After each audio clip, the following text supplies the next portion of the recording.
So example 3.6 is basically taken from the McCormack and it's pretty much the same जो हम previous कर चुके हैं. Just थोड़ा सा difference ये है कि section थोड़ा सा different होगा. So we're going to go through the problem. तो आपने क्या करना है, determine the LRFD design tensile strength, then again and allowable design strength using ESD method for what section? W10 by 45 with two lines of 3 by 4 inch dia bolts in each flange using A572 grade 50 steel. ठीक है. अब देखिए इसमें steel कौन सा use हो रहा है, A572 ग्रेड हो जाएगा. ठीक है, जो कल हमने प्रॉब्लम्स किए तो उसमें A36 था, this it is another grade के. देन अगेन मैंने आपको बताया था जब ग्रेड चेंज हो रहा था दैट मीन्स उसकी जो डिफरेंट प्रॉपर्टीज चेंज होती हैं, और जो मेनली हम जिससे कंसर्न है वो that is yielding strength and other is ultimate strength. So इसकी यील्डिंग स्ट्रेंथ 50 की SI, ultimate strength that is 65 की SI. दिस मच आ जाएगा. ठीक है, there are assumed to be at least 3 bolts in each line 4 inch on centre and the bolts are not staggered with respect to the each other. ठीक है, statement को बड़े गौर से समझना है और उसको बड़े गौर से पढ़ना है और सारा कुछ. Then again as you know the trick कि सब कुछ गिवन होता है स्टेटमेंट में. So if once you go through that statement, अगर आपको स्टेटमेंट अच्छे से समझ आ गई तो I am pretty much sure the solution would be very easy to do. So क्या कहना चाह रहा है कि एक मेंबर है, W सेक्शन है एंड उसकी सेक्शन क्या है 10 by 45.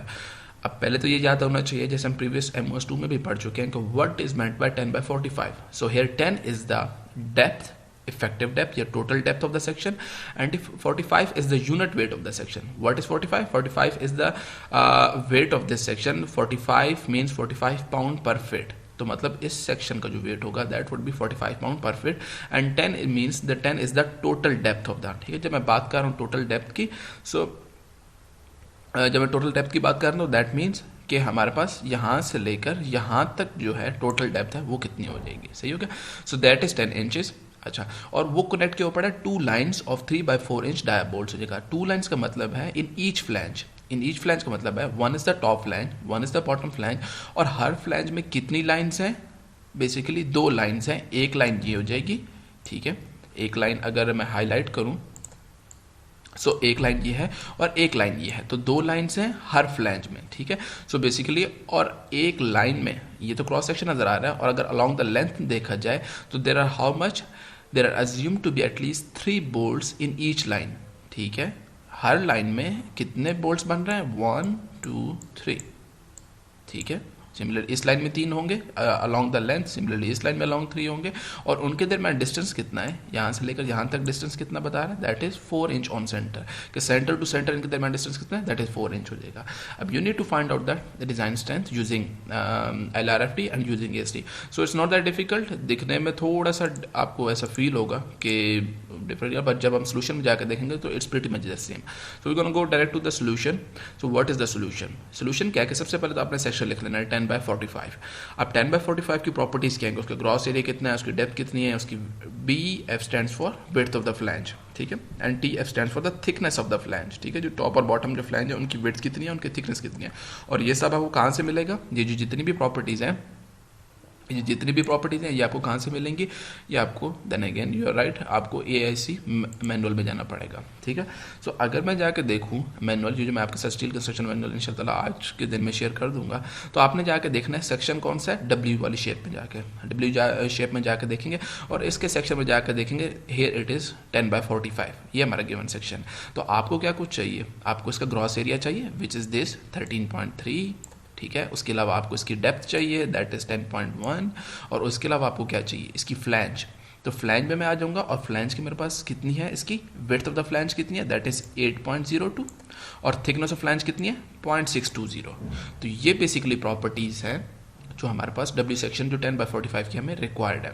So these are the properties required. और हम चले जाते हैं डायरेक्टली. तो हमने सबसे पहले तो क्या करना है, इस सेक्शन के अगेंस्ट इसकी प्रॉपर्टीज लिख लेनी है. जब हमारे प्रॉपर्टीज आ गई, now we need to find out the strength.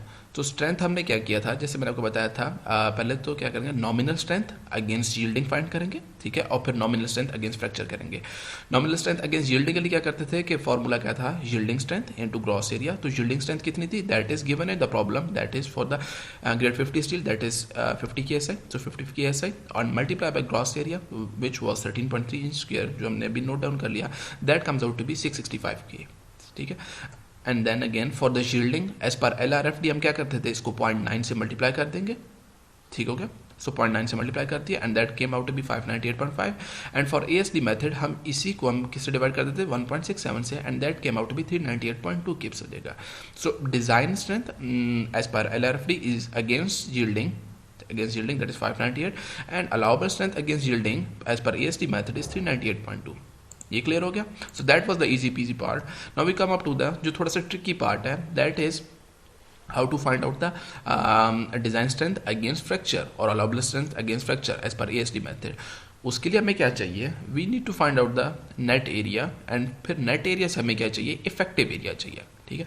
Now as I told you in the previous lecture कि what is the net area? Net area is the gross area minus area of holes. ठीक हो गया. So minus area of hole.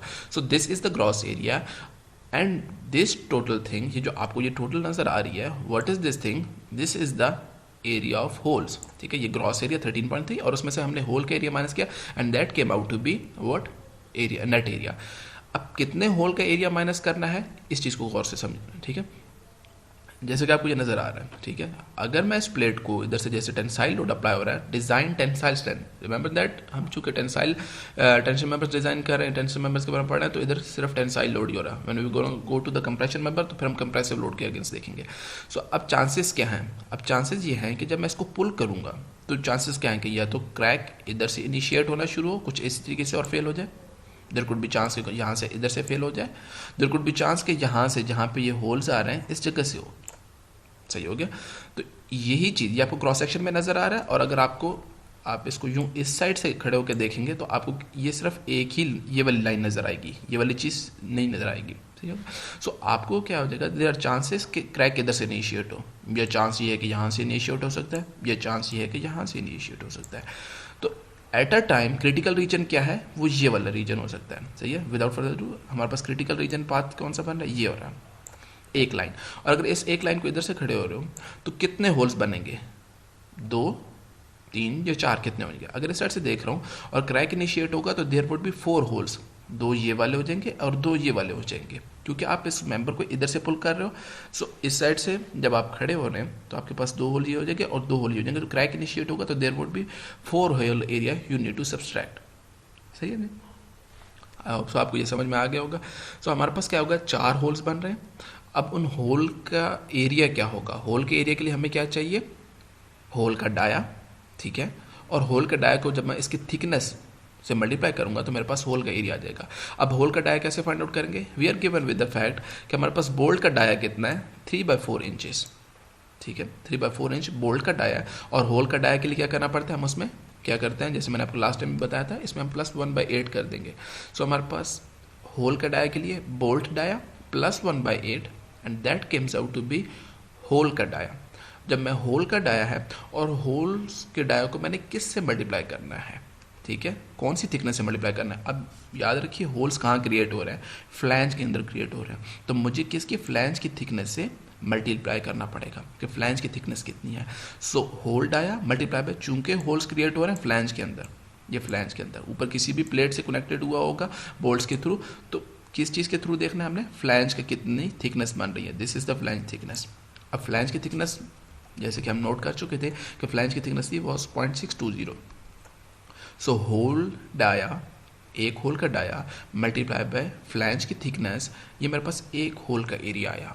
और total एक critical reason में कितने holes बन रहे हैं, 4 होल्स बन रहे हैं. ठीक है, तो एक होल का एरिया मल्टीप्लाई बाय 4 करोगे तो 4 एरियाज, और ये माइनस कर देंगे आप क्रॉस एरिया में से, and then you gonna come out to find net area. मैं फिर से रिपीट करता हूँ, थोड़ी सी कन्फ्यूजन ऐसी हो जाती है कि कितने होल्स का एरिया माइनस करना है. तो जब मैं इस साइड पर खड़ा हूँ, ये आपको क्रॉस सेक्शन नजर आ रहा है, जब आप इधर खड़े हैं, जब आप इसके साइड से देखेंगे अलोंग द लाइन तो आपके पास कितने होल्स बन होंगे, 1 2 3 4. This is the critical region. So 4 hole का एरियाज आपको माइनस करने होंगे. बस that was the a bit tricky part. बस आपको ग्रॉस एरिया में से जब आप ये 4 होल एरिया माइनस करोगे and you gonna come up finding net area, that is this much हो जाएगा. अब नेट एरिया आ गया. याद रखिएगा, to find out the design strength against fracture you need to find out the effective area. Effective area के लिए कल आपको मैंने रिपीट किया था, आई टोल्ड यू कि इफेक्टिव एरिया के लिए फार्मूला क्या होता है, that is 1 - x dash divide by l. ठीक है, अब इसमें l क्या था, it was the length of the connection and x dash was the distance. Distance कहाँ से, डिस्टेंस जहाँ से जहाँ से कनेक्शन डेवलप हो रहा है। So this was the point of connection, और इसके सेंट्रॉइड तक का डिस्टेंस, इसके सेंट्रॉइड तक का डिस्टेंस कितना होगा, ठीक हो जाएगा। अब ये फाइंड आउट करने के लिए चूंकि it is the W section, so it would be identical, इधर भी कनेक्शन डेवलप हो रहा है, इधर भी कनेक्शन डेवलप हो रहा है, तो हम बजाय इसके W10/45 हम इसके हाफ के लिए हम इसकी ये वाला डिस्टेंस फाइंड आउट करेंगे। अब इसके हाफ वाले डिस्टेंस फाइंड आउट करने के लिए what is the procedure to it, ठीक है। अगर मैं चलता हूँ referring to the tables in manual for 1/2 और 10/45, सो 10/45 का हाफ क्या होगा, 10 का हाफ क्या होगा, डेप्थ, ठीक है। चूंकि आइडेंटिकल है ऑन बोथ साइड्स, तो 10 का हाफ कितना हो जाएगा 5, और 45 का हाफ कितना हो जाता है 22.5। फॉर द हाफ सेक्शन हम उसको ये कह सकते हैं WT, ठीक है। हमारे पास टोटल एक सेक्शन की शेप क्या है, W सेक्शन है, ठीक है। उस W सेक्शन, जब हम इसको आई शेप भी कहते हैं, W क्यों कहते हैं, W stand for wide flange section, ठीक है। सो अगर मैं इसको हाफ कर दूं तो क्या हो जाएगा WT का मतलब है it would be something like in T shape, ठीक है। अगर मैं इधर बना कर दिखाऊं तो वो कुछ ऐसे बना होगा, दिस इज हाफ सेक्शन, ठीक है। तो इसके लिए जितना होगा नीचे वाले हाफ के लिए भी उतना ही होगा, तो मैं बजाय W सेक्शन देखने के बजाय WT सेक्शन देखूंगा।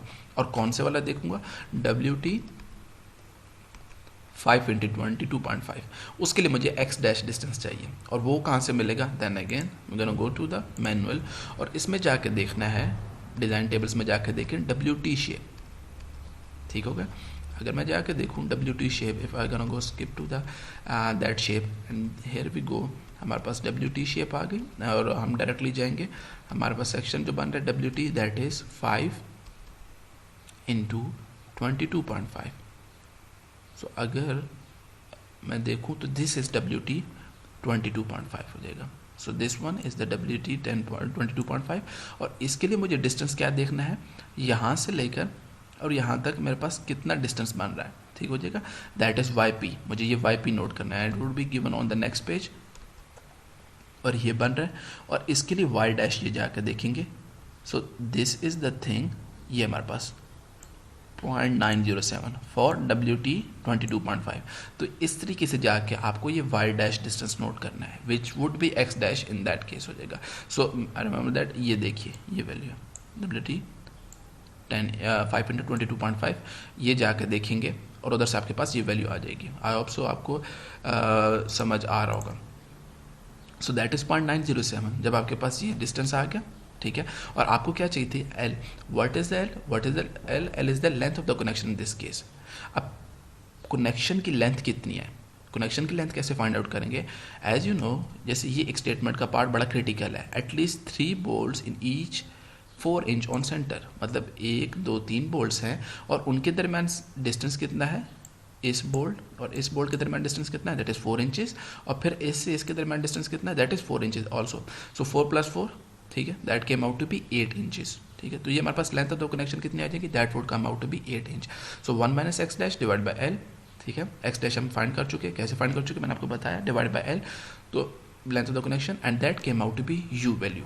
What is U, U is the shear lag factor. So shear lag factor कितना आ गया 0.89, और इफेक्टिव एरिया फाइंड करने के लिए हम क्या करते हैं, नेट एरिया को मल्टीप्लाई कर देंगे, this is the net area, और इसको मुझे मल्टीप्लाई कर देना है किसके साथ, दिस shear lag फैक्टर हो जाएगा। एक चीज़ तो ये होगी, ठीक हो गया। एक तरीका तो ये फाइंड करना था shear lag फैक्टर का। एक और भी पॉसिबिलिटी थी जो स्पेशल केस था, ठीक है। अगर स्पेसिफिक कोई केस हो तो उसकी डायरेक्टली U की वैल्यू दी होती है, और उसके लिए हमें कहाँ जाना पड़ेगा, we can go straight to the table जो मैंने आपको कल दिखाया था, और इसमें एक W सेक्शन के लिए, ये W शेप सेक्शंस के लिए एक स्पेसिफिक टेबल भी गिवन है।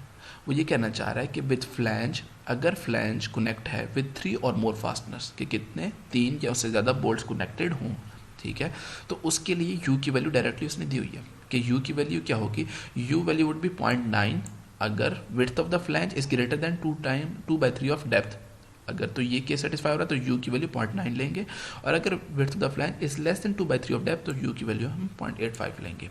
सो हम इस केस को भी चेक कर लेते हैं कि इससे U की वैल्यू क्या बन रही है। सो हम पहली चीज़ देख रहे हैं कि width of the flange is less than और इज ग्रेटर देन और नॉट 2/3 ऑफ डेप्थ।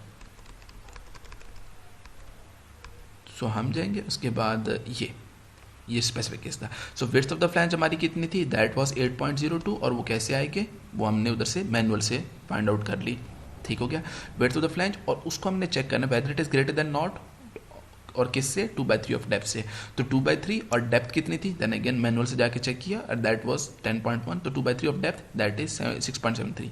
सो हमारा जो विड्थ ऑफ द फ्लैंज है which is 8.02, it is greater than 6.73, तो हमारी यू की वैल्यू क्या हो जाएगी, जैसे कि उस टेबल में कह रहा है, दैट वुड बी 0.9, ठीक हो जाएगा। तो एक स्पेशल केस से केस 7 से हमें ये पता चल रहा है कि 0.9 वैल्यू लेनी है, और जनरल केस से हमें कितना पता चल रहा है, जो हमने जनरल फार्मूला है ये हर केस पे सेटिस्फाई होगा, और उससे वैल्यू क्या पता चल रही है 0.89। तो याद रखिएगा आपने बड़े वाली वैल्यू कंसिडर करनी है। So in this case that is 0.9, so हम 0.90 वैल्यू लेके चलेंगे, ठीक है। सो 0.90 वैल्यू, और ये कैसे लेके चलेंगे, ये इधर टेबल से पता चली है। मैं फिर से रिपीट कर देता हूँ, ठीक है। Time and time again I am trying के जितना सिंपल हो के करके बता जाएगा। तो अगर चूंकि ये B F that is greater than 2/3 of D, that is U is equal to 0.9 हो जाएगा। लो जी, हमारा शेयर लैग फैक्टर कैलकुलेट हो गया, and then we gonna find out effective area. और इफेक्टिव फाइंड करने के लिए सिंपल था कि शेयर लैग फैक्टर को नेट एरिया जो हमने प्रीवियस स्लाइड में कैलकुलेट किया उसको 0.9 से मल्टीप्लाई करेंगे, and then we gonna come out with effective area. अब इफेक्टिव एरिया आ गया, और नॉमिनल स्ट्रेंथ अगेंस्ट फ्रैक्चर के लिए क्या करते थे हम, अल्टीमेट स्ट्रेंथ को याद रखिएगा, ultimate strength it's not the yielding strength, so ultimate strength multiply by effective area, and that comes out to be nominal strength against fracture हो जाएगा, ठीक है। फॉर LRFD हम इसको 0.75 से मल्टीप्लाई करेंगे, ठीक है, that is 488.5, and for ASD method हम इसको 2 से डिवाइड करेंगे, and that comes out to be 325.6 हो जाएगा, सही है। सो एज पर LRFD एंड एज पर ASD हो जाएगा, तो हमारे पास क्या चीज़ कंट्रोल कर रहा होगा, LRFD design strength against yielding कितनी है 598.5, ठीक है, और अगेंस्ट फ्रैक्चर कितनी है दैट इज 488.5। सो इनमें से कौन सा कंट्रोल करेगा, एग्जैक्टली जो सबसे कम वाली वैल्यू होगी हम वो वाली देखेंगे। सो रप्चर कंट्रोल करेगा, दैट मीन्स कि ये मेंबर क्रैक पहले कर जाएगा, रप्चर उसमें पहले होगा बजाय इसके कि यील्डिंग पहले हो जाए। सो that is the control thing, and same goes for the ASD method, तो उसमें यील्डिंग की जो स्ट्रेंथ है that is 398.2, design strength against yielding, however allowable strength against fracture that is 325.6। So this gonna control for the ASD method हो जाएगा, ठीक है। This was example that was more less the same जैसे हमने जो कल cover की हैं, जो प्रीवियस लेक्चर जो फर्स्ट लेक्चर था उसमें थी, ठीक है। बस सिर्फ ये था कि आपको थोड़ा सा गौर से ये प्रॉपर्टीज आपको फाइंड आउट करना आनी चाहिए, एंड देन अगेन थोड़ा सा ट्रिकी पार्ट है कि हमने यू की वैल्यू कैसे फाइंड आउट करनी है, और होल्स कितने होल्स का एरिया इसमें से माइनस करना है, and that is pretty much the same. बाकी इतना कुछ मुश्किल है नहीं, hopefully. This is another example and this is pretty much the same, सिर्फ क्या होगा कि सिर्फ सेक्शन चेंज हो रहा है, section that is this much, ठीक है। सो हमारे पास सेक्शन जब ये हो जाएगा ये चेंज हो रहा है, और आपने उसके लिए भी LRFD design strength and ASD design strength आपने फाइंड आउट करनी है। देन अगेन आपको A36 स्टील गिवन है, सेक्शन गिवन है, ठीक है, and that is given in the book, you can go through it and you need to do it yourself, ठीक है। Hopefully you are good enough, आपको इंशाल्लाह ताला समझ में आ जाएगा, and if there is any query do let me no, हम उसको क्लियर कर देंगे, ठीक है। अभी तक कितना किया था हमने, अभी तक जो किया था जो प्रॉब्लम्स की हैं, हमने बोल्ट कनेक्शन किया, हमने वेल्ड का नहीं किया, तो हम स्पेसिफिकली अब वेल्ड पे आ जाएंगे कि वेल्ड कनेक्शन के लिए what should be, how would we calculate the U value, ठीक है, how would we calculate the U value. अब यू वैल्यू के लिए क्या करना पड़ेगा, अगर as I told you in the previous lecture कि there are 2 types of weld, one is the longitudinal weld and another is the transverse weld. Longitudinal weld is the weld, ठीक है, जो हम उस डायरेक्शन में करते हैं जिस डायरेक्शन में लोड अप्लाई किया जाता है, that is the longitudinal weld. And what is the transverse weld, perpendicular to that loading applied हो जाएगा, तो हमारे पास ये हो जाएंगे, this is the transverse weld and this is the longitudinal weld. अगर वो ये कहना चाह रहा है connected with longitudinal welds on each side and no transverse weld, सिर्फ लॉन्गिट्यूडनल वेल्ड हो and there is no transverse weld, तो फिर हम क्या करेंगे, ठीक है। जैसे कि ये एक सिनेरियो है, तो उसके लिए हमें क्या करना पड़ेगा, देयर आर 3 केसेस, ठीक है, ये 3 केसेस हैं कि अगर if the length of the weld is 2 times the width of the that section, वो कोई सेक्शन कोई प्लेट हो सकती है, अगर length of the weld that is 2 times greater than 2 times of the width, then we gonna take u is equal to 1, हम उतने ही वैल्यू रखेंगे जितना नेट एरिया होगा, इफेक्टिव एरिया भी उतना होगा। However, if the length of the weld is greater than 1.5 times width and less than 2 times width, तो u की value 0.87, and the third case would be length of the weld is greater than the width of the plate but less than 1.5 times width, so then would be taken as 0.75. So there are 3 cases if it is connected with longitudinal welds, ठीक हो जाएगा। However, अगर chance ये भी है कि connected with transverse weld, may be सिर्फ longitudinal belt से कनेक्टेड ना हो, ऐसे कनेक्टेड ना हो सिर्फ ट्रांसवर्स बेल्ट से, सिर्फ इधर बेल्टिंग हुई पड़ी हो, and if there is no longitudinal weld तो हम डायरेक्टली यू की value would be taken as 1 हो जाएगा। और it is the rare case, ठीक है, connection by transverse weld alone are uncommon. Normally ये देखा जाता है कि there is longitudinal weld as well as transverse weld, सिर्फ सेपरेटली ट्रांसवर्स बेल्ट हो, this is quite rarest of the case हो जाएगा। एक चीज़ का ख्याल रखना है, अगर length of the belt on one side longitudinal belt is smaller and on the other side is larger, तो हमें क्या देखना है, मैंने आपको रिपीट किया था लास्ट टाइम लेक्चर में बताया था कि जो ग्रेटर वाली वैल्यू होगी हम उसको कंसिडर करेंगे। So we gonna bounce up straight to the problem, ठीक है, jump off to the problem. So what is the problem?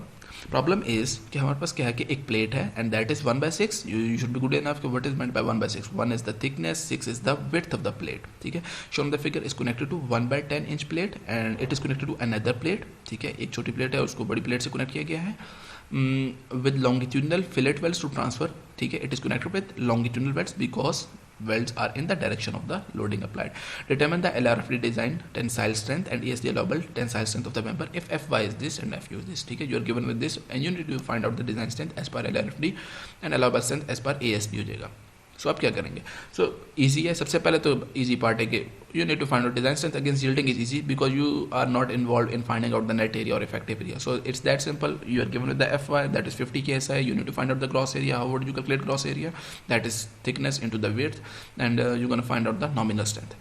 Now the nominal strength is 300 kibs. Nominal strength हमारी कितनी है? That is 300 kibs और इसको मैं multiply करूँगा LRFD, for the LRFD it would be multiplied with 0.9, हम उसको 0.9 से मल्टीप्लाई करेंगे, 0.9 multiplied by 300 and that would be 270 kibs as per LRFD.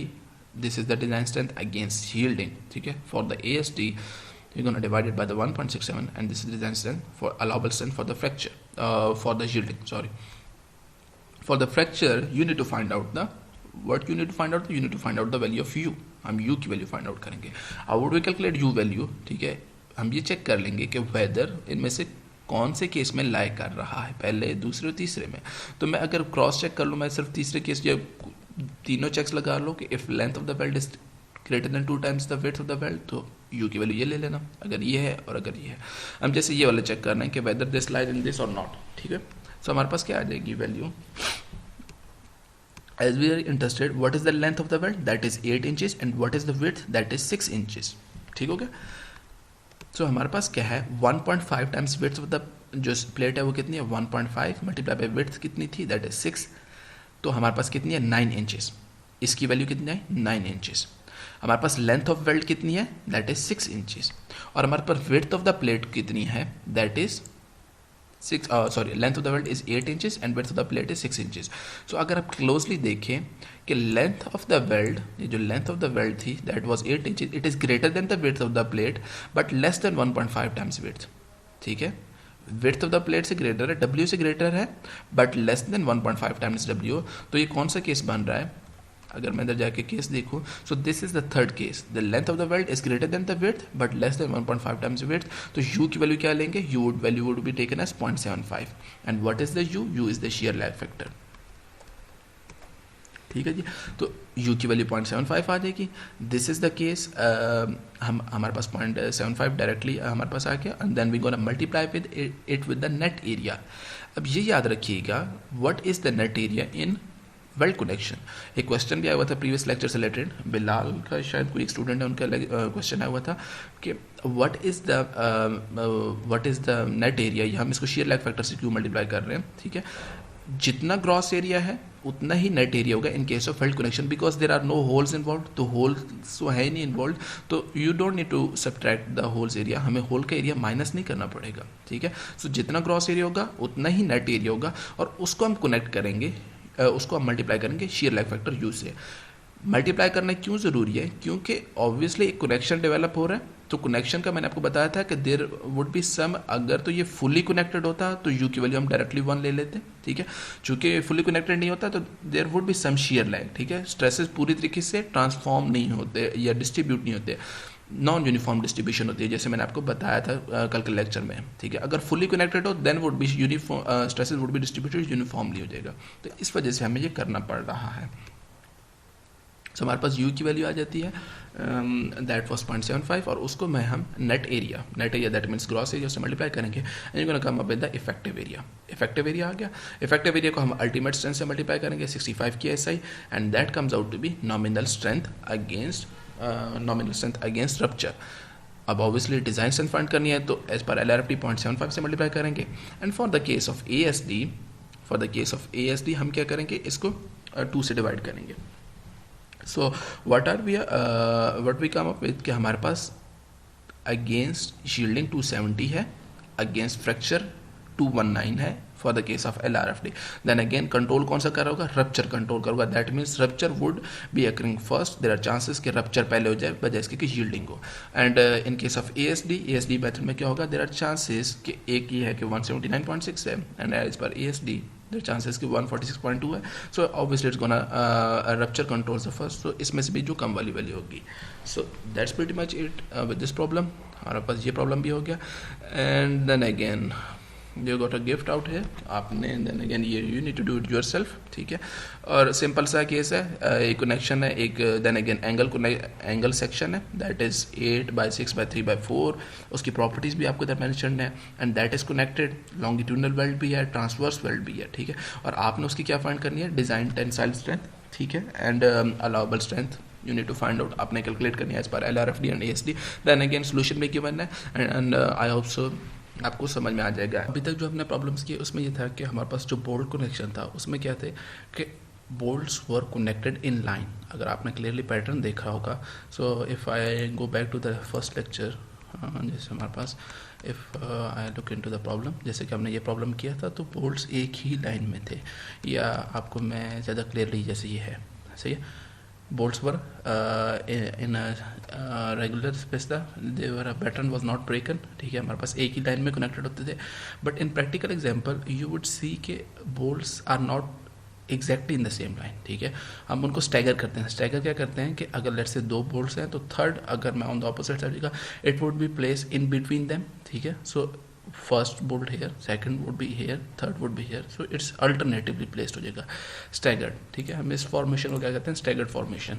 So staggered fasteners में बी रिक्वायर्ड, देयर पॉसिबिलिटीज, और ज़्यादातर जगहों पर आपको कुछ ऐसे भी नजर आएंगे आप प्रैक्टिकल अगर एग्जाम्पल्स में जाके देखते हैं।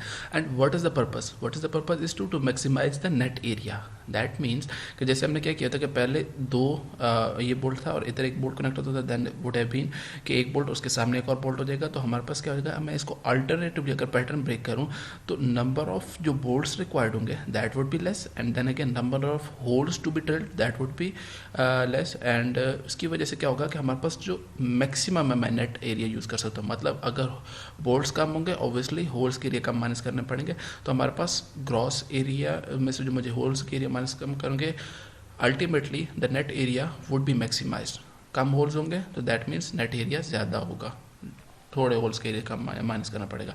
And then again what is required to suit the geometry of the connection, there are chances अगर फील्ड में कहीं ऐसा रिक्वायर्ड होता है कि यार you are not allowed to go with that regular formation, ठीक है।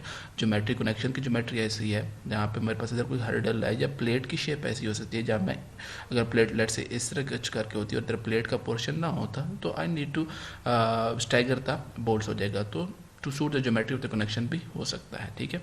अल्टरनेटिवली क्या हो जाएगा, ये क्या करता है, ये ज़्यादा स्ट्रेंथ प्रोवाइड कर रहे होते हैं, ठीक है। अब इसका छोटा सा एक डिफरेंस आ जाता है, ज़्यादा कुछ नहीं है, ठीक है। क्रॉस में से हमने होल्स का एरिया ही माइनस करना है, दैट मीन्स कि समेशन टी का मतलब ये है कि एक होल की जो थिकनेस है और उसका डाया से मल्टीप्लाई कर दो, ठीक है। अगर if I forget about this portion, ठीक है, अगर इस चीज़ को मैं हटा दूँ तो क्या होता था, थिकनेस ऑफ द प्लेट ये थिकनेस थी और इनटू डाया ऑफ द जो होल था, उन सबको हम ऐड कर देते थे और उसको हम ग्रॉस एरिया में से माइनस करते थे, तो we would come up with the net area. However in case of staggered fasteners वो कुछ ऐसा होता है कि हमारे पास फुल जो होल का डाया वो हम यूज़ नहीं करते, ठीक है। इसका फ़ायदा ये है कि हम एक दूसरा एक उसको हम डी डैश से रिप्रेजेंट कर सकते हैं। And how to find out the D dash, it is D मतलब dia of hole, this is dia of hole, ठीक है।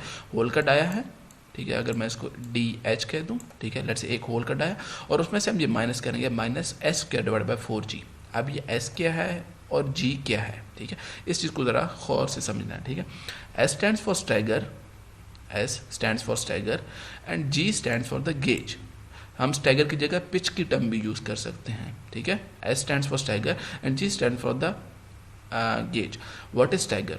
स्टैगर ये होता है कि लेट्स से शुरू में क्या होता था कि हमारे पास एक होल था और उसके सामने एक और होल बना होता था और हमारा क्रैक इधर से इनिशिएट होता. लेट्स से अगर मैं प्रीवियसली देखूं तो एक होल इधर होता था, एक होल इधर होगा और क्रैक इनिशिएट होता ऐसे आकर बिल्कुल वर्टिकल क्रैक होता, ठीक है, जब हम इसको पुल कर रहे थे वर्टिकल क्रैक डेवलप होता. बट इन दिस केस जब हम इसको स्टैगर करेंगे तो देयर आर चांसेस क्या है कि या तो ये ऐसे क्रैक डेवलप और इस तरीके से नीचे आ जाए, या देर आर चांसेस कि क्रैक इनिशिएट हुआ इधर से और फिर वो इंक्लाइंड पैटर्न में मूव किया, इधर आया और फिर उधर से यूं वर्टिकल आ जाएगा. ऐसे भी क्रैक हो सकता है and there are pretty much chances कि इस तरीके से फेलियर होता है, ठीक हो जाएगा.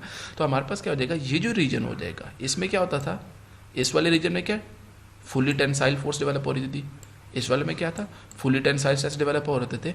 बट इन दिस केस इसमें क्या हो रहा है कि टेंसाइल भी है, ठीक हो जाएगा, and moreover there would be some shear forces involve. Shear मतलब अलोंग दिस रीजन, ठीक है, कुछ ऐसे हो सकती हैं ये फोर्सेज अलोंग दिस रीजन, ठीक है, जो इसको स्प्लिट करना चाह रहा है. So the region B to C has an experience a combination of tensile and shear force. तो इस रीजन में क्या होगा, टेंसाइल फोर्स भी होगी and there would be shear force also. सही हो जाएगा. तो इस चीज़ को ख्याल रखना है जिसकी वजह से हम ये चेंज करते हैं. सिर्फ इतना सारा डिफरेंस है कि जब स्टैगर्ड फास्टनर्स हो मतलब स्टैगर्ड बोल्ट हो या लाइन में बोल्ट हो, इन सब में डिफरेंस ये है कि हमें डी डायऑफ होल के बजाय हमें डी डैश फाइंड करना पड़ता है. और डी डैश कैसे फाइंड करते हैं, it is D minus S square divide by 4g. अब एस क्या चीज़ है, एस को मैं बोल चुका हूँ स्टैगर, ठीक है, STAGGER, दैट इज स्टैगर, ठीक है. अच्छा, और G स्टैंड फॉर गेज, ठीक है. इन चीज़ के बारे में आप ये पढ़ लेंगे, आपको मैं बुक में भी हाईलाइट मैंने की हुई है, बल्कि आप अगर बुक में थोड़ा सा गौर से देखेंगे जाके तो आपको बुक में ये टर्म्स इजीली आप फाइंड आउट कर सकते हो, ठीक है. मैं आपको उधर से भी दिखा देता हूँ अगर पॉसिबल. ये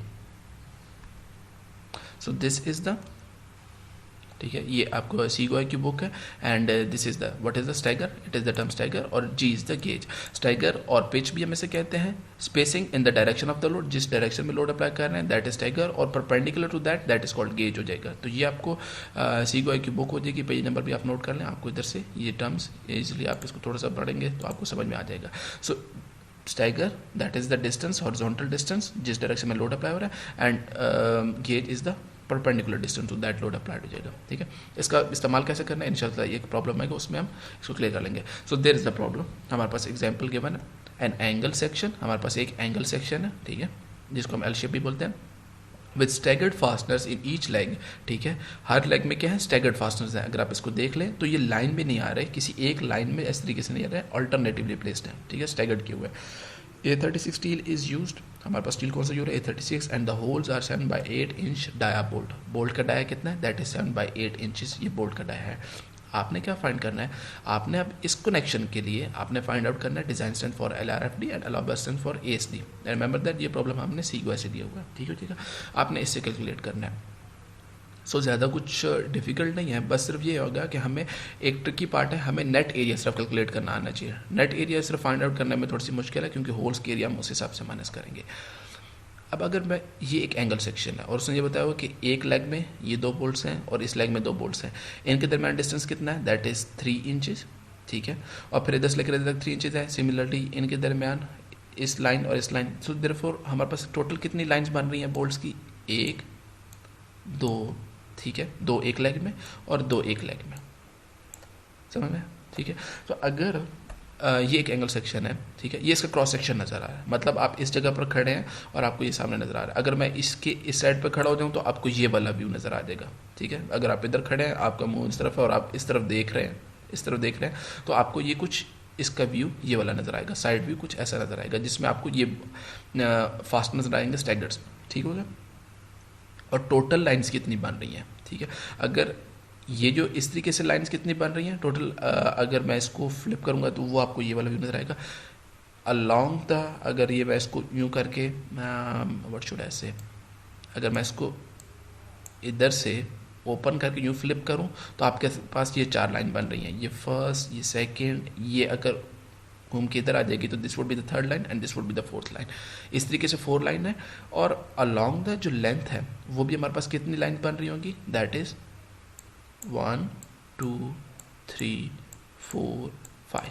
ठीक है, क्यों? क्योंकि ऑल्टरनेटिवली हमने ब्रेक किए हुए, तो एक लाइन ये बन रही होगी, एक लाइन ऐसे बन रही होगी, one would be this one would be this one and there would be another one हो जाएगा। ठीक हो जाएगा। तो इस तरीके से 5 लाइन्स है, और इस तरीके से कितनी थी, 4 लाइन बन रही है, 1 2 और 2 ये वाली जो लाइन बन रही होगी, तो थर्ड एंड फोर्थ हो जाएगा। समझ में? अच्छा, होपफुली। सो आपके पास ये एक सेक्शन है और आपने इसकी चीज़ की फाइंड आउट करनी है, डिज़ाइन स्ट्रेंथ हो जाएगा। अच्छा, ये चीज़ कैसे आई है, ये मैंने आपको जैसे रिपीट करके दी कि अगर आप ये वाला एक रीजन है और इसको अगर बिल्कुल इस तरीके से बेंड कर दें, इस रीजन को अगर मैं ऐसे बेंड करके ओपन कर दूं और फिर मैं उसके यूँ साइड पे इस तरफ खड़ा होकर देखूं, तो आपको पास ये चीज़ नज़र आएगी। ठीक हो जाएगा। There would be first line, ये एक लाइन होगी, वो ये आएगी, दूसरी line would be this one.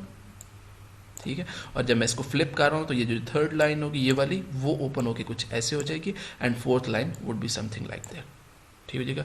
सिर्फ ये होगा कि आपको थोड़ा सा विजुअली समझ में आनी चाहिए, बाकी आपके पास ये गिवन है, आपने इसी को कैलकुलेट करना है। मैं सिर्फ ये आपको ये समझाना चाह रहा हूँ। ठीक है, और इनके दरमियान जैसे इधर से लेकर इधर तक के दरमियान डिस्टेंस कितना था, 3 इंचेस। ठीक है, ऊपर वाली 2 लाइन, इस लाइन और इस लाइन के दरमियान डिस्टेंस कितना था, 2.5 इंचेस।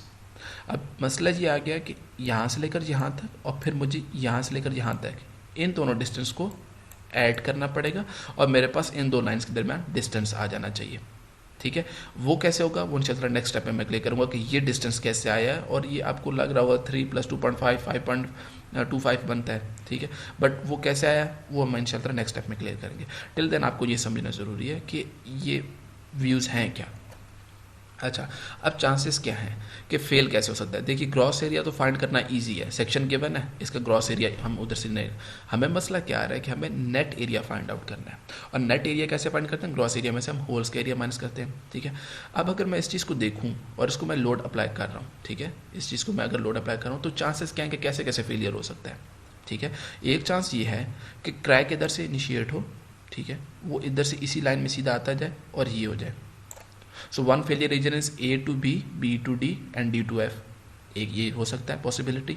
ठीक है, अनदर पॉसिबिलिटी कुड बी कि क्रैक डेवलप हो इधर से B, B से आया C एंड C से प्रोपिगेट कर गया E और E से आ गया G। ये भी हो सकता है कि प्लेट इधर से टेयर अपार्ट हो जाए। ठीक है, अनदर थिंग वुड बी कि क्रैक इनिशिएट हुआ A से B, B से C, then again C to D, D to E and then E to G। There could be possibility. तो ये 3 केसेस हैं। ठीक है, इन 3 केसेस को क्रिटिकली हम देखेंगे कौन सा पॉसिबल है कि किस में हमारे पास नेट एरिया कम से कम आ रहा है, ताकि हमारे pass on the safer side हम देखें। ठीक है, सोल्यूशन देखेंगे, इंशाल्लाह आपको चीज़ें क्लियर हो जाएंगी। तो सबसे पहले क्या करना है, सबसे पहले तो आपने डायमेंशंस एंड प्रॉपर्टी टेबल में जानना है, और इस सेक्शन के लिए क्या करना है, आपने क्या कैलकुलेट करना है, you need to find out the gross area. Gross area देख लेंगे, और उसके अलावा होल का डाया। होल का डाया क्या होगा, बोल्ट का डाया कितना है, बोल्ट का डाया इज़ 7/8 इंचेस। उसमें हम क्या कर देंगे, +1/8 ऐड कर देंगे, तो हमारे पास होल का डाया आ जाएगा। ठीक है, होल का डाया आ गया 1 इंचेस, और ग्रॉस एरिया का आ जाएगा, सेक्शन में जाके देखोगे, प्रॉपर्टीज टेबल में जाकर देखोगे, इसके लिए ग्रॉस एरिया कैसे करेंगे मैं आपको टाइम एंड टाइम अगेन समझा चुका हूँ, होपफुली आपको समझ में आ गया होगा। तो जाके एंगल सेक्शन में जाकर देखना है इसका ग्रॉस एरिया कितना है। ठीक है, ग्रॉस एरिया आ गया आपके पास, ये आ जाएगा। अब आपने नेट एरिया फाइंड आउट करना है। अब पहले जो पैटर्न है उसके लिए नेट एरिया का बन होगा। ठीक है, और नेट एरिया के लिए क्या करते हैं, ग्रॉस एरिया में से होल्स के एरिया माइनस करना है। अब कितने होल्स के एरिया माइनस करना है, तो पहला पैटर्न क्या है, A to B, B to D and D to F। तो टोटल कितने होल बन रहे हैं, और बिल्कुल सीधा है, वर्टिकल है, तो वर्टिकल में हम पूरा डाई ऑफ होल यूज़ करेंगे, क्योंकि सारा ही रीजन इधर से लेकर इधर तक ये सिर्फ टेंसाइल में है, प्योरली टेंसाइल स्ट्रेसेस में है। ठीक है, there is no shear stress involve, कोई इंक्लाइंड नहीं आ रहा, क्रैक नहीं आ रहा। तो हम क्या करेंगे, हमारे पास क्या बचेगा, ग्रॉस एरिया। ग्रॉस एरिया इस तरह गलती से लिखा गया इसको, नेट एरिया क्या हो जाएगा, ग्रॉस एरिया माइनस जो एरिया ऑफ होल्स है उनको माइनस करना है। सो ग्रॉस एरिया कितना था, that was 6.75 taken from the table. ठीक है, और उसके बाद हमारे पास होल्स के एरिया। अब कितने होल बन रहे हैं, 2 होल बन रहे हैं। ठीक है, 2 होल बन रहे हैं, और एक होल का एरिया कितना होगा। ठीक है, चूँकि वर्टिकल है, बिल्कुल क्रैक सीधा आ रहा है, तो हम पूरा डाई ऑफ होल यूज़ करेंगे। So we gonna use the term D, not D dash. ठीक हो जाएगा, तो हमारे पास क्या हो जाएगा, D कितना हो जाएगा, डाई ऑफ होल हम वो कैलकुलेट कर चुके हैं, एंड दैट इज 1 इंचेस ठीक है। तो एक होल का डाया कितना है 1 इंच, और उसके अलावा हम थिकनेस से मल्टीप्लाई कर देंगे, और थिकनेस कितनी है वो कैसे पता चलेगा, इस सेक्शन की थिकनेस कितनी है, ये देखिए ये वाली जो थिकनेस होती है, और वो थिकनेस मैं आपको लास्ट प्रॉब्लम में बता चुका हूँ लेक्चर में, that would be half inches thickness of that leg, ठीक है। चूंकि होल इस चीज़ में बन रहा है ना, इस चीज़ में ये होल आ रहा है, तो इसकी थिकनेस कितनी है, दैट इज़ हाफ इंचेस। तो सिंपल हो गया कि क्या हो जाएगा, लेग की thickness that is 0.5 inches, hole का डाया 1, ठीक है, और होल्स कितने बन रहे हैं, 2 होल्स बन रहे हैं। रिमेंबर दैट अभी बात कर रहा हूँ ए से बी, बी से डी और डी से एफ, और बिल्कुल सीधा आ रहा है, ठीक हो जाएगा। सो हमारे पास पहला तो ये हो जाएगा, तो cross area minus area of holes for the line A B D F, तो हमारे पास नेट एरिया कितना बच जाता है, we would come up with net area of 5.75। यहाँ तक क्लियर हो गया। अब हम चलते हैं next pattern, and next pattern would be A to B, B to C, C to E and E to G. So हमारे पास क्या हुआ, क्रैक इधर से आया, इधर वर्टिकल है, फिर क्रैक है इंक्लाइंड, फिर क्रैक है vertical, and then it goes vertical, ठीक हो जाएगा।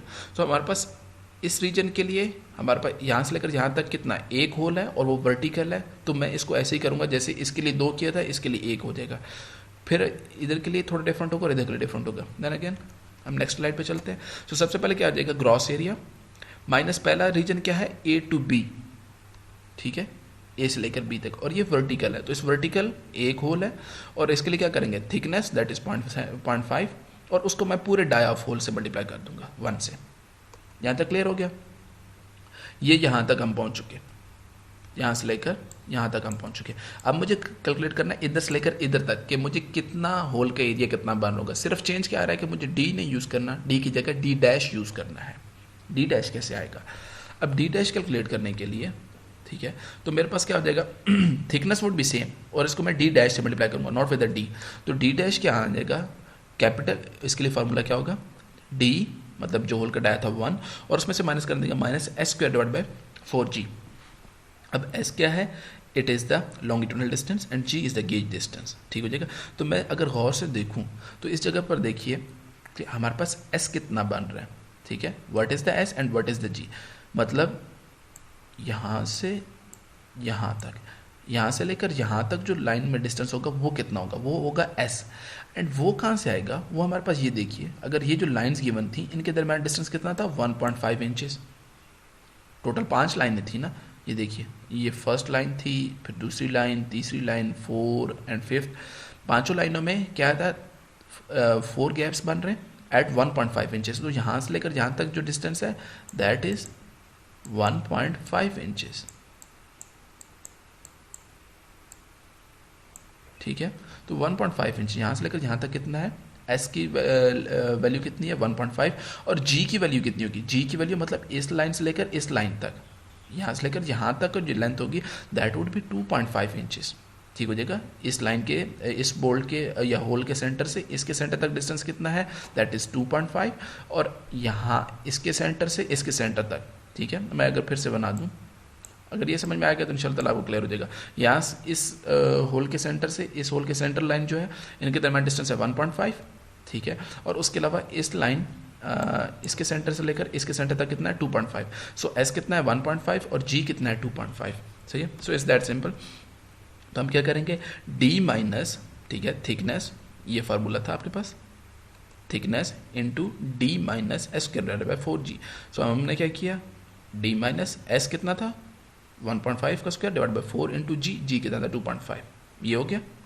जब अब इधर तक मैं आ गया, देन अगेन अब हम किस पोर्शन तक पहुंच चुके, हमारे पास क्रैक इधर से इनिशिएट हुआ इधर से लेकर और हम इधर तक पहुंच गए सी तक। अब सी से दोबारा से वर्टिकल है, तो वर्टिकल के लिए सिंपल होगा, सिंपल के लिए क्या हो जाएगा, थिकनेस इंटू डाया हो जाएगा। तो हम उसके लिए क्या करेंगे, इट वुड बी अनदर, एक और होल आ रहा है तो हमारे पास thickness into dia of the hole 0.5 into 1।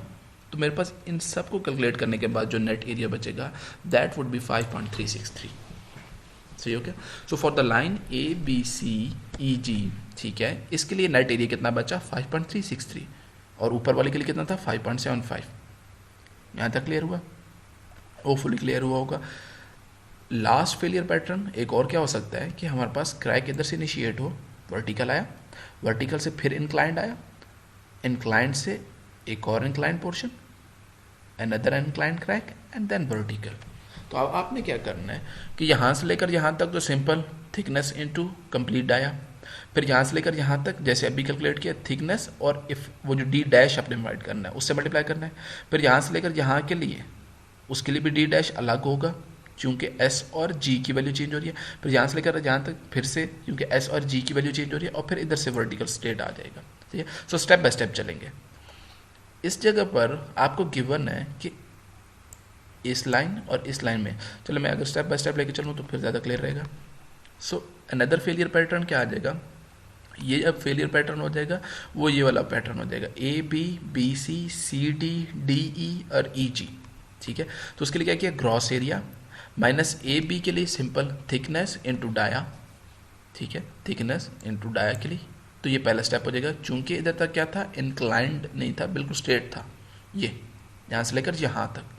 सही है, तो इधर तक पहुँच गया। अब बी से लेकर सी तक जैसे हमने प्रीवियसली कवर किया था, उसके लिए क्या करेंगे, उसके लिए क्या करेंगे कि थिकनेस और डी जो कंप्लीट था minus S square divide by 4g। यहाँ तक सेम ही है जैसे पिछले वाले में पैटर्न में किया था कि एस 1.5 था और जी कितना था 2.5। यहाँ तक क्लियर हो गया, ये माइनस किया। उसके बाद क्या आया,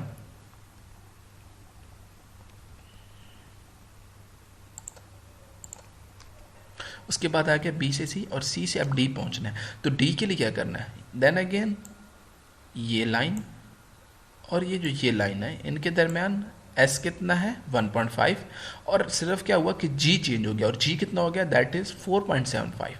यहाँ से लेकर यहाँ तक 4.75 हो जाएगा। ठीक है, तो 4.75 कैसे है ये मैं आपको क्लियर कर दूंगा। तो यहाँ से लेकर यहाँ तक 4.75 और एस उतना ही रहा। ठीक है, पहले आप ये देख लें और फिर उसके बाद मैं बताऊंगा कि ये इन्होंने डिस्टेंस कैलकुलेट कैसे किया है। तो 0.5 थिकनेस, ठीक है, ये आ गई thickness, this is the thickness, this is the actual dia, और उसमें से हमने माइनस कर दिया एस स्क्वायर डिवाइड बाई 4, और जी क्या है, गेज डिस्टेंस हो जाएगा। क्लियर हो गया, क्यों, क्योंकि ये हमारे पास क्या था कि इंक्लाइंड क्रैक था। तो इंक्लाइंड पोर्शन के लिए time and time again repeat कर रहा हूँ कि ये इंक्लाइंड के लिए ऐसे करेंगे, इस इंक्लाइंड के लिए ऐसे करेंगे, एंड देन अगेन इस इंक्लाइंड के लिए भी फिर ऐसे करेंगे, would be the same thickness into dia minus S square divide by 4g, और इस केस में जी क्या बन रहा होगा, दैट वुड बी 3 इंचेस। सही है, सो इसके लिए क्या किया हमारे पास, देन अगेन जो फिर एक क्रेडिट आ रहा होगा कि 0.5, ठीक है, मेरे पास आ जाएगा थिकनेस डी, और इसमें एस स्क्वायर कितना था 1.5, और जी कितना हो जाएगा 3 इंचेस हो जाएगा। तो याद रखिए इसमें सिर्फ चेंजेस क्या आ रही हैं, सिर्फ जी में चेंज आ रही है कि जी की वैल्यू क्या चेंज हो रही है, बाकी एस सेम ही रह रहा है और जी की value, but it's not necessary कि सिर्फ जी की वैल्यू, एस की वैल्यू भी चेंज हो सकती है। अगर मैं आगे मूव करता जाऊँ, इधर से इधर, इधर से इस लाइन में आना शुरू हो जाऊँ, तो उस तरीके से हो जाएगा। ठीक है जी, और फिर जब हम इस आखिरी क्रैक पे पहुँच चुके, यहाँ से आया इधर बी से आ गया सी तक, ये एक इंक्लाइन, ये दूसरा इंक्लाइन और ये तीसरा इंक्लाइन, और उसके बाद तो कोई होल बचता नहीं है, तो फिर सिंपली और कुछ माइनस करने की ज़रूरत नहीं है। सो पहला माइनस बिल्कुल वर्टिकल, दूसरा माइनस इंक्लाइन, उसके लिए डी डैश फाइंड करना है, फिर इसके लिए इस वाले क्रैक के लिए डी डैश फाइंड करना है, और फिर इधर से डी से ई के लिए इसके लिए डी डैश फाइंड करना है, और इसके लिए तो सिंपल डी ही यूज़ करोगे, और इन सब को थिकनेस से मल्टीप्लाई करते जाना। सही हो गया, इनको माइनस करेंगे ग्रॉस एरिया से, तो हमारे पास क्या बच जाएगा, नेट एरिया कितना बच जाएगा 5.015 हो जाएगा इसके लिए नेट एरिया। तो याद रखिए इधर से देखते जाएं, बस सिर्फ ये एक था कि पहले वाले क्रैक पैटर्न के लिए 5.75 था नेट एरिया, दूसरे के लिए 5.363 था, और थर्ड वर्ड के लिए कितना बन रहा है 5.015 हो जाएगा। ठीक हो जाएगा। इनमें से जो क्रिटिकल कौन सा होगा, जो कम वाली वैल्यू यूज होगी नेट एरिया के, कम से कम नेट एरिया कितना कंट्रीब्यूट हो रहा है। ठीक है, तो कौन सा है 5.015, तो आप इस वाले को यूज़ करोगे 5.05, द लास्ट केस कंट्रोल हो जाएगा। नेट एरिया हो गया। अब नेट एरिया से क्या करते हैं हम, इफेक्टिव एरिया। अब इफेक्टिव एरिया के लिए हमें क्या चाहिए होता था, नेट एरिया को हम lag factor, share lag factor से मल्टीप्लाई करते हैं। बट एक चीज़ का ख्याल रखें, जैसे मैंने आपको लास्ट टाइम बताया था कि अगर तो सिर्फ ये एक लेग कनेक्टेड होती तो फिर तो शेयर लैग फैक्टर हम यूज़ करते, फाइंड करते ऐसे ही 1 - x dash divide by L. But अगर दोनों क्रॉस सेक्शन, ये लेग भी कनेक्टेड है और ये लेग भी कनेक्टेड है, और दोनों में बोल्ट्स ड्रिल हुए पड़े हैं, तो फिर क्या करना है, फिर हमें ये फाइंड आउट करने की ज़रूरत नहीं है। और ये मैं आपको जैसे हम उस टेबल में लिखा भी हुआ था कि if all the cross section, ठीक है, अगर पूरा ही क्रॉस सेक्शन कनेक्टेड है, ठीक है, तो उसके लिए क्या करना पड़ेगा कि हमें shear lag factor that would be equal to 1 हो जाएगा। तो therefore both legs of the angles are connected, so therefore effective area would be equal to net area. तो जितना नेट एरिया आया उतना ही इफेक्टिव एरिया हो जाएगा। बस ये हो गया, that was the tricky part. उसके बाद सिंपल है केस, ठीक है। फिर हमने nominal strength based on fracture, fracture के लिए क्या करते थे हम, इफेक्टिव एरिया को अल्टीमेट स्ट्रेंथ से मल्टीप्लाई करेंगे, ठीक है। इफेक्टिव एरिया को अल्टीमेट स्ट्रेंथ से मल्टीप्लाई किया and that came out to be 290 kips हो जाएगा। एंड बेस्ड ऑन यील्डिंग क्या करते हैं हम, यील्डिंग स्ट्रेंथ को हम ग्रॉस एरिया से मल्टीप्लाई करते हैं, और ग्रॉस एरिया तो सेम ही रहेगा, ग्रॉस एरिया जो इनिशियल था 6.75। सो इससे मल्टीप्लाई किया तो हमारे पास nominal strength based on yielding आ गया। अब जब हम सिंपल क्या ये निकाल लिया, फॉर LRFD हम इनको उसके फैक्टर से मल्टीप्लाई करेंगे, फॉर ASD हम उसको अगले फैक्टर से मल्टीप्लाई करके। तो based on LRFD design strength based on fracture, fracture के लिए क्या किया, फ्रैक्चर के लिए हमें इसको मल्टीप्लाई करना पड़ा 0.75 से, और फॉर द यील्डिंग इसको हमें मल्टीप्लाई करना पड़ा 0.9 से। सो इनमें से कम वाली वैल्यू कौन सी है, 218 kips. That means fracture control करेगा, तो डिजाइन स्ट्रेंथ कितनी आ गई based on LRFD, that is 218 kips. Is that clear? Similarly for ASD के लिए हमें क्या करना पड़ा, ASD के लिए हम डायरेक्टली उस तरीके से कर सकते हैं। देन अगेन हमारे पास ये था, जैसे बेस्ड ऑन फ्रैक्चर हम इसको 2 से डिवाइड करते थे, इसको हम 1.67 से डिवाइड करते थे। आप वैसे भी कर सकते हैं, या आप इसको, मैंने आपको ये दूसरा तरीका भी बताया था कि आप इसको एंड द अलाउबल स्ट्रेंथ आप उस हिसाब से भी कर सकते हैं। इधर उसने थोड़ा सा डिफरेंट तरीके से किया हुआ है कि अगर मैं 0.5 से मल्टीप्लाई कर दूं 0.6, और ये 0.5 और 0.6 कैसे आया ये मैं आपको बता चुका हूँ पहले कि वो कैसे कैलकुलेट कर रहा था। 0.5 से मल्टीप्लाई कर सकते हैं या 0.6, ये वो 1 डिवाइडेड बाई जब वो फैक्टर आया। सही हो गया? सो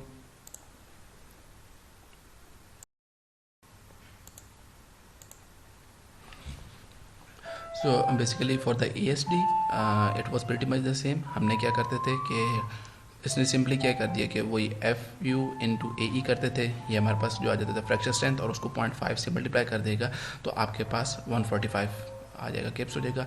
फॉर द यील्डिंग हम उसको 0.6 से मल्टीप्लाई कर सकते हैं, और FY इंटू AG करेंगे तो फॉर द यील्डिंग आ जाएगा, and that comes up to 146।